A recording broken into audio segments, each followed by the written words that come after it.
lelakon campur sari tamba kang dumateng para kadang-kadang susana budaya wonten ing Kecamatan Brebek Sumrambah wonten ing Kabupaten Nganjuk ingkang sampun kempal manunggal wonten ing Stadion Brebek ing dalu menika badhe nderek anyeng kuyung gelar ringgit Purwo dalu natas kanthi kidalang Mazda Akbar Sah Alam minangka persembahan saking kadang kula pun Mas Ayu Jainah Zahra Abdullah ingkang minangka makarya wonten ing Taiwan dalu menika angregengaken swasana nderek atur panglipur dumateng para kadang-kadang ingkang sampun sami lenggah lan ugi pemerintah Kecamatan Brebek ingkang sampun paring kesempatan fasilitas tempat lan sapanunggalipun dene pagelaran menika saged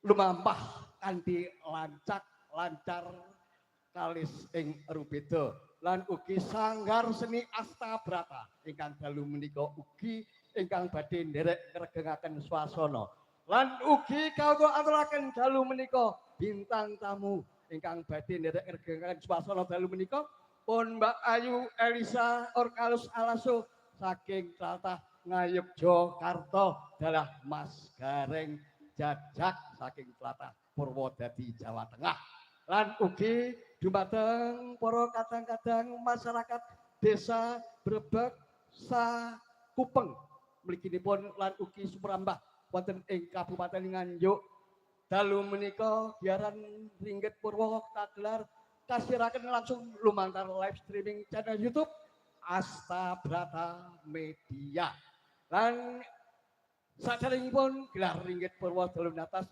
mangke ugi kalau aturaken wonten bakti sosial ugi wonten santunan dumateng para kadang-kadang lansia ingkang sampun samapta ing diri saweka enggati hanampi wontenipun santunan saking Mbak Zahra Abdullah. Para langgah, para rawuh ingkang bagya mulya sumangga. Dalu menika kangge angregengan suasana saderengipun gelar ringgit Purwo Mbak Yopika dalam Mbak Sinta Widya Palupi sumangga katuraken atur lelakon campur sari Astabrata Suta Sumba.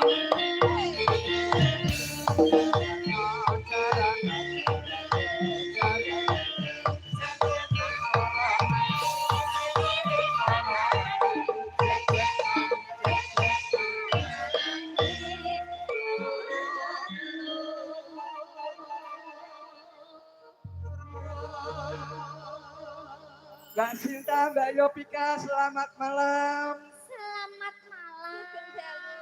Alhamdulillah, dalam malam hari ini kita bertemu di Stadion Brebek dalam keadaan cerah ceria. Alhamdulillah, aku yang panuwun pandonga panjenengan dalu menika dene panjenengan sampun nderek handhet donga ing dalu menika sampun dipun paringi terang benderang kangge hanggelar ringgit Purwo dalu natas. Nggih raos syukur dumateng Gusti ingkang murbeng dumadi.